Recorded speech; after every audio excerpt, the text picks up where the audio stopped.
In this video, I'll be going over some of the best survivor builds you can make using only the free characters in 2024. I realize that the hundreds of perks in the game can be overwhelming to new players, especially when you have to grind millions of blood points to unlock them, and even then, you still have to learn the game to even know what you want in the first place. So I made this video with the idea that you can stick to any one of the free survivors while you learn the game, and make the best of what each survivor has to offer. Before we get started though, I want to go over some of the general survivor perks that are available to every survivor in the game, since those ones are going to be among the first you encounter on your journey, and also core components to the builds I'm going to showcase here. So I want to start off with two general perks that I'm going to recommend on pretty much any build when you're first learning the game. Doesn't matter which character you start with. The first one is going to be Deja Vu. Deja Vu shows you the auras of 3 generators, which are in close proximity to one another, and you also gain a 6% repair speed bonus on those generators. The reason why this is important is because when you're a new player, it's hard to find generators in the first place. And I remember when I first started playing, I spent a lot of time just looking for a generator to do. So this perk will not only make that problem go away, but it will also make sure that you're doing generators that are important for your team to do. Because you can't just do any generator in the game. I mean, you can, but what will happen is you will get into what's called a 3-gen situation, which I won't get into here, but it's a really bad endgame situation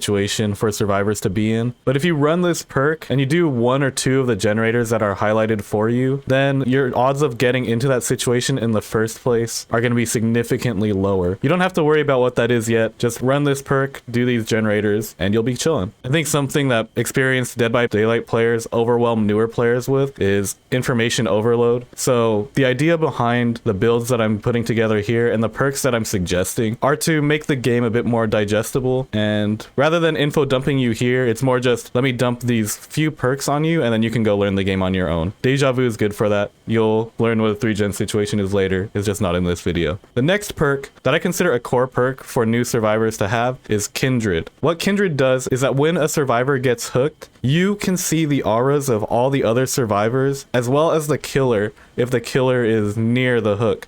And this is important because when someone gets hooked, your team has to make a decision as to who's going to go and rescue that survivor. And when you're new to the game, it's hard to tell if you're supposed to be the one to do that or if someone else is going to do it. So Kindred lets you see if you're the one that's closest to the hook, lets you see if someone else is already going for it, lets you see if someone's getting chased by the killer or if the killer's just camping the hook in general. So this perk is really good to help inform your decisions on what you should do when someone else gets hooked. It also helps other survivors rescue you when you get hooked, because when you get hooked, everyone else can see each other's auras, and this perk basically increases the chances of your teammates unhooking you, which means that you have more chances of surviving in that particular game. All my builds for each character are going to start with these 2 perks. I think these 2 info perks will go a long way in learning the game, and I can't recommend these 2 enough. I will go over some of the other more niche perks because there are some general perks that are still good to use, but the reason why they're not core perks like these 2 is because I'm not sure how much a newer player will be able to get value out of them. So these perks right here are also general perks that are available to all survivors, but whether or not you throw them on your build is going to be up to you. Now, Will Make It is a general perk, one of the best general perks in the game actually. What this does is when you rescue a survivor from a hook, you gain a 100% speed increase while healing others for 90 seconds. That is a super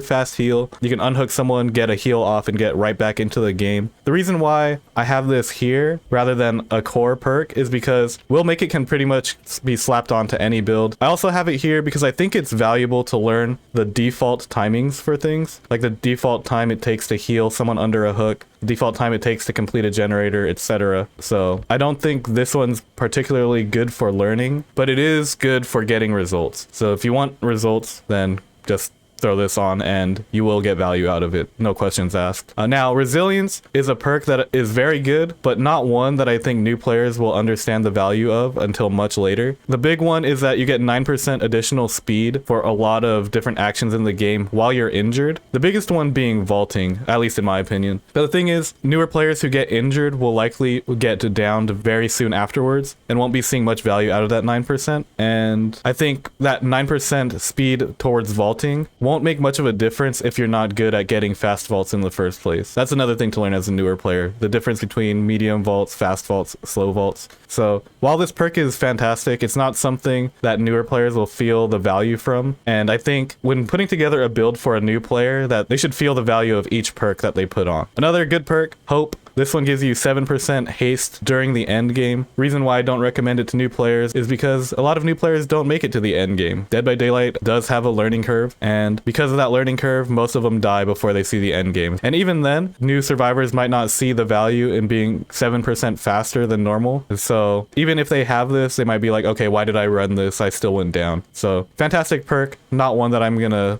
outright recommend to new survivors. And the last general perk that I'm going to go over before we go into survivor specific builds is Plunderer's Instinct. One of my favorite perks personally. It's definitely not a tryhard perk by any means. It lets you see the auras of nearby chests, and it considerably increases the chances of you finding a good item out of the chests. And the reason why it's not a good perk is because generally opening up a chest is a waste of time and very inefficient. But you know, efficiency isn't everything. Dead by Daylight is a video game, and I think you should have fun with video games. One of the fun things I liked doing when learning the game, especially when I didn't have any perks, was throwing this perk on and seeing what item I can bring with me out of the trial, since you get to keep the items that you bring out of a trial. Anyway, those are the general perks. Let's go over some perks that you get on the free survivors. So let's go over Dwight. Like I said, all of my initial builds are going to be based around Deja Vu, Kindred, and then 2 more perks that are based on the individual perks that each survivor has, because each survivor has 3 unlockable perks that you can unlock for all the other characters by leveling up your blood web,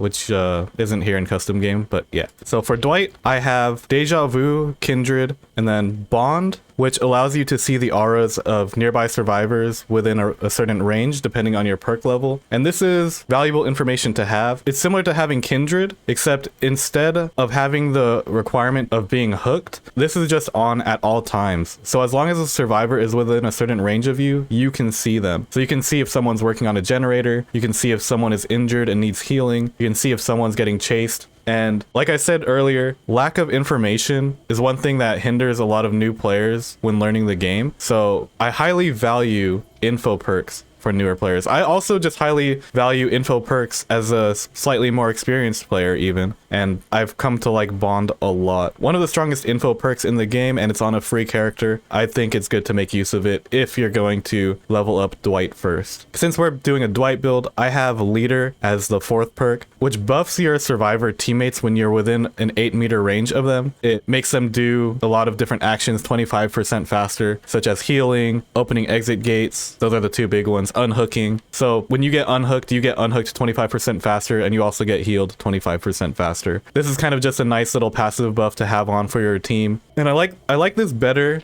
than his other perk, Prove Thyself, because Prove Thyself, what it does is you gain a 10% repair speed bonus on generators when you're working on a generator with other survivors, which sounds good in theory because you're doing generators faster than you would without this. But in practice, it's still more efficient for survivors to be on different generators than it is to do one generator faster. And even then, if you have multiple survivors on one generator, you're already doing it faster. You don't need it to be 10% faster than that. So I think you'll get more value out of Leader than this, or you'll provide the team more value using Leader than using Prove Thyself and trying to force value out of this by being on the same generator as another survivor. But yeah, that's what I have for Dwight. So let's go to Meg. So Meg has arguably the best and strongest free perks in the game in Sprint Burst and Adrenaline. But the reason why my first build for Meg does not include both of those perks is because Sprint Burst and Adrenaline, while they are 2 of the best perks in the game, they're also some of the harder perks to get value out of as a new player. What Sprint Burst does is it allows you to break into a sprint at 150% your normal running speed for 3 seconds, and then you get exhausted for 40. There's a whole meta around preserving your exhaustion and being able to sprint away from killers, but I think managing your exhaustion as a new player isn't something you should really focus on. I think it's better to learn the fundamentals of the game before you start worrying about how to manage your exhaustion. If you're a new player using Sprint Burst, just send it. Don't worry about saving it. Get somewhere faster and don't worry too much about exhaustion. That's probably the best way you're going to get value out of Sprint Burst, because if you're trying to play around exhaustion, you're probably being inefficient. As for Adrenaline, Adrenaline is an endgame perk where you heal a health state and basically get a Sprint Burst once the 5th generator is completed. And just like the other endgame perks, a lot of new players don't even make make it to the end game. So they might not even see adrenaline go off in the first place. And on top of that, new players might not have the game sense to realize why adrenaline is such a strong perk. So a lot of times they might just be out of position. They'll get a speed boost and then be like, okay, well, what was I supposed to do with that? So while a lot of people might recommend leveling up Meg first, so you have these unlocked, I think it's going to be a lot longer before a newer player will start seeing the real value of these. So you can choose to level up Meg whenever you want, really. I'm just not going to say you must level up Meg first. I mean, this is a pretty crazy build. I'll go over this next. So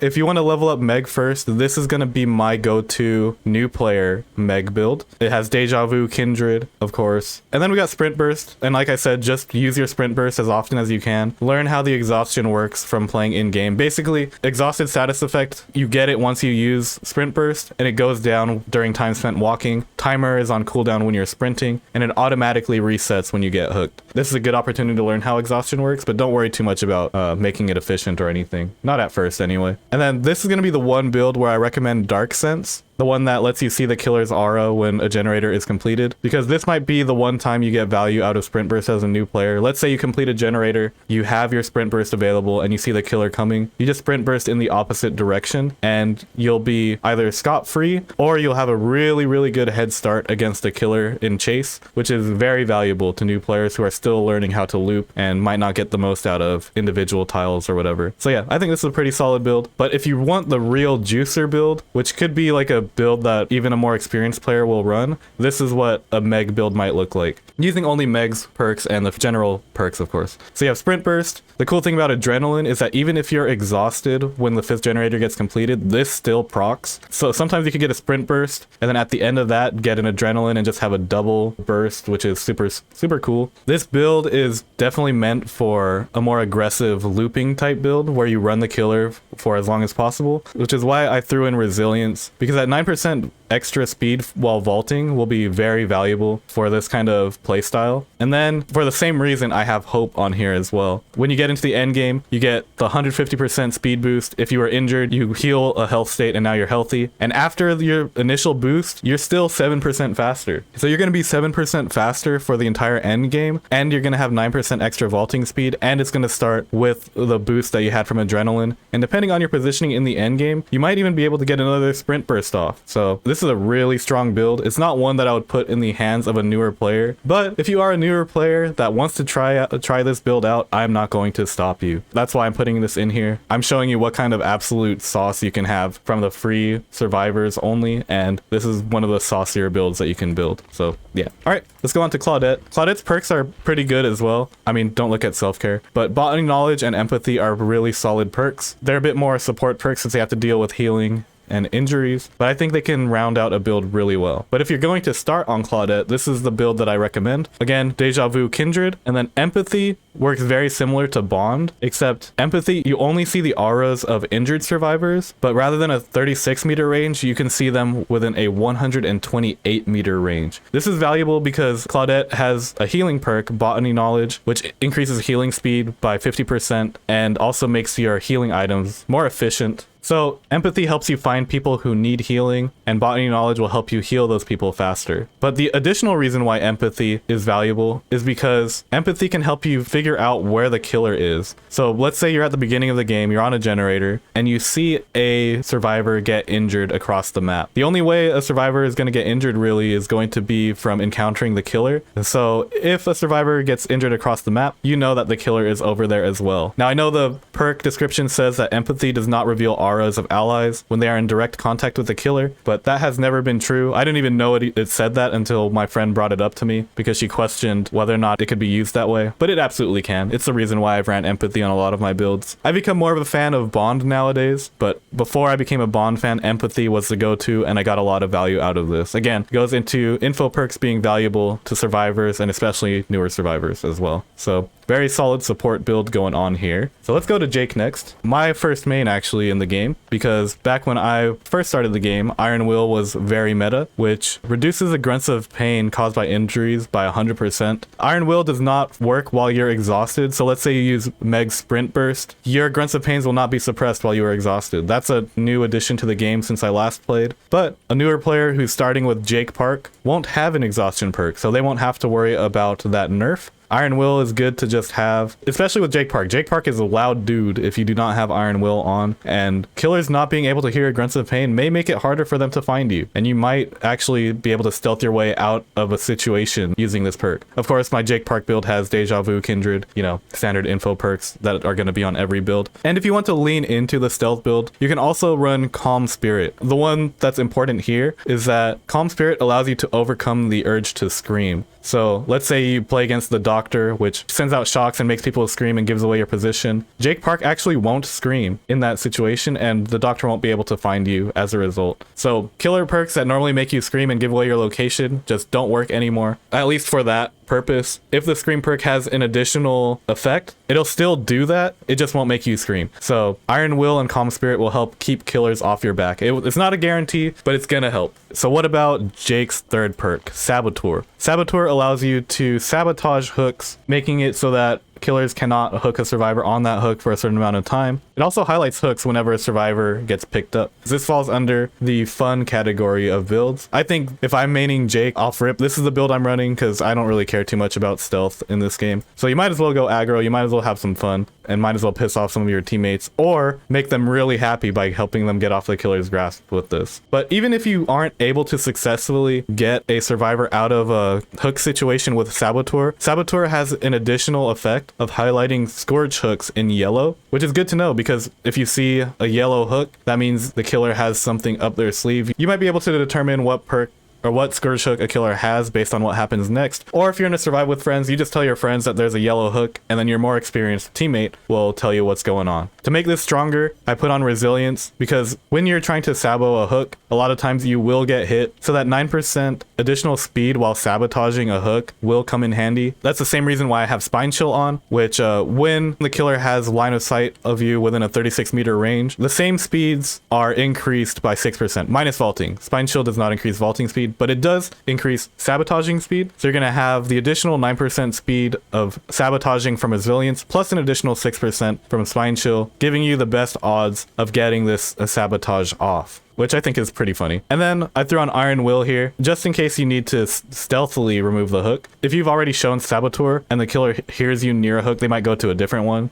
So Iron Will helps you hide from the killer while you do this. So let's go into Nea Carlson, who has one of my favorite perks in the game, Balance Landing. Balance Landing is an exhaustion perk similar to Sprint Burst. The way this one works is that you have to fall from a height to activate it. And what this does is it reduces the stagger from falling by 75%. And then at the bottom of your fall, then you get the 150% burst for 3 seconds. So it's basically Sprint Burst that's activated by falling, which I think is good because Sprint Burst is activated just by sprinting, which is harder to manage, I'd say. While Balance Landing, it makes certain tiles that are previously unplayable or very hard to play a lot more viable for you. Like, so let's say you have a hill or a tractor or something. This increases your options drastically. Now, it doesn't help you in normal loops, which I actually think is a good thing. I think it's good to learn normal tiles normally without assistance from perks like Lithe or a Smash Hit, etc. I think it's good to learn those without an exhaustion perk. But what Balance Landing does is it opens up other tiles that wouldn't be available to you otherwise. So that's why I really like Balance Landing. If I'm running an exhaustion perk, you'll see me running Balance Landing most of the time. So yeah, one of my favorite perks in the game, and it's on a free character. And then you have Deja Vu, Kindred. And on this build, I threw on Will Make It because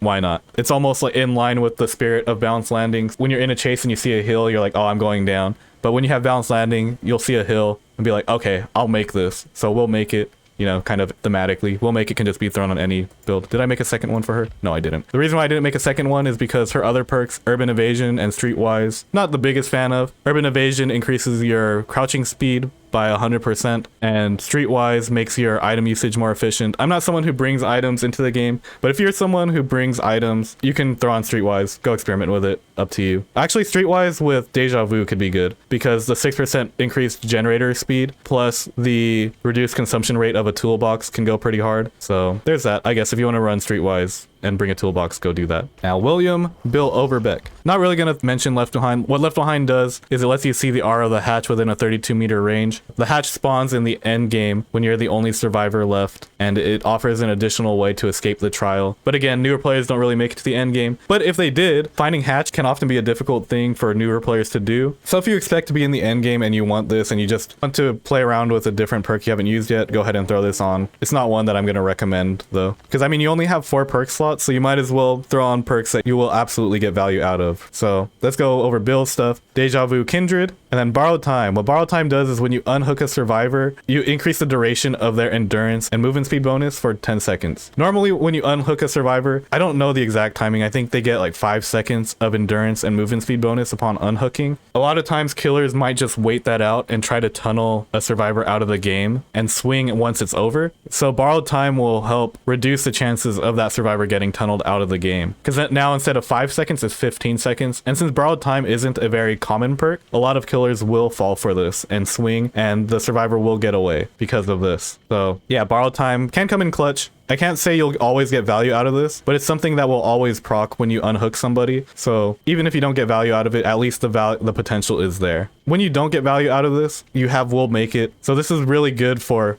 unhooking people. One of 2 things will happen. You'll unhook them and get a fast heal off through Will Make It, and then both of you are back in the game real fast. Or if the killer decides to interrupt the heal and go for the tunnel, or your survivor teammate will have a lot better chances of surviving that encounter because of your Borrowed Time. So very altruistic build here. But in case you wanted to use his other perks, or at least one of them, this is what I'm going to call a hero build. Like if you want to be the hero of your end game team, this is a build that you can run. So we have Borrowed Time, especially in the end game when someone's hooked in the end game and killers are more prone to tunneling someone out of the game. Borrowed Time will come in handy a lot more, because this is probably the situation where you'll see the tunneling killer the most, just because they're trying to secure their kill, and we can't really blame them. It's not even really tunneling at that point, it's just the killer trying to secure their bag, you know? That's just how we have to see it. Borrowed Time will help prevent them from doing that. You can run No One Left Behind, where once the exit gates are powered, you get a 50% bonus action speed when healing and unhooking survivors. So that final unhook is going to happen 50% faster, and then they're going to have Borrowed Time on top of that, and the survivor will gain a 7% movement speed bonus on top of the regular movement speed bonus from Borrowed Time. So they're going to be extra fast. You're going to do the unhook extra fast. And oh, this one also reveals the auras of all other survivors in the end game. So this will help you coordinate your end game strategies with your teammates. So this will be nice. Again, this requires you to make it to the end game, but the end game is where heroes are made, and this will give you a good chance of doing that. Speaking of heroes in the end game,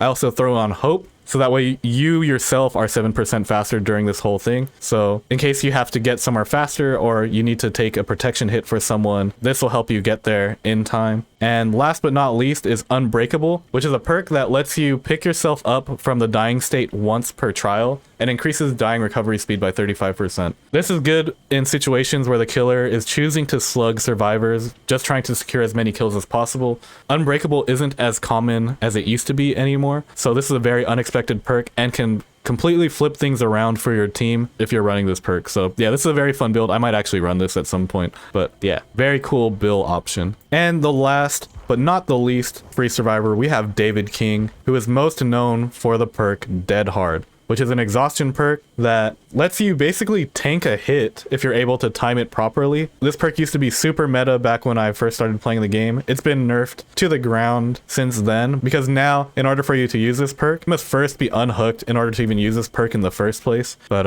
if you're able to time this properly, this could be a game-changing situation, and it's also very satisfying to get off, especially because you have to time it properly. Yeah, I don't recommend this for newer players, but if you're leveling up David King, you're leveling him up because you want Dead Hard. Again, you have Deja Vu, Kindred, and since Dead Hard is going to be your play, I have Resilience on here since you're going to be spending some time injured while playing David King. Get that 9% extra vaulting speed and everything else. Now, the other perk that people play David King for is No Mither, which is one of the worst perks in the game, but can't say it's not one of the most fun. No Mither makes it so that you are injured and broken for the entire trial. That means you will only ever have 2 health states, which is injured and downed. The upside is that you don't leave pools of blood, you have built-in Iron Will, and you also have built-in Unbreakable. You can pick yourself up from the dying state as many times as the killer allows you to. But the thing is, when a killer sees that you have no Mither, they're not going to leave you on the ground. They're going to hook you. And you're going to go down faster as a newer survivor because you're only going to have the one chance. They only have to hit you once for the most part.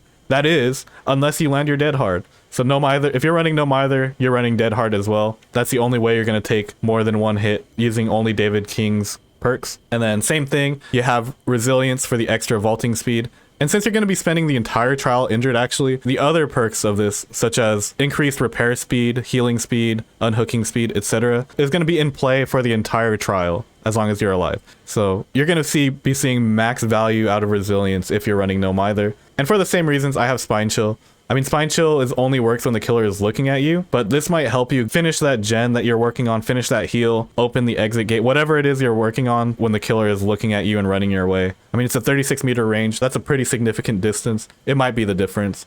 And when you're running no Mither, you're going to need every little bit of help you can get. So yeah, those are builds that you can make with only the free characters and using only the perks that are available to them. If you want to see more build stuff, then subscribe to the channel because I will be putting together more build videos. But until then, new players, you have a lot of work to do. You have 7 characters to prestige 3 times. So get on it, subscribe to the channel, follow me on Twitch. Leave a comment letting me know what you think of the builds, and hopefully I'll see you in the next one. All right, peace, y'all.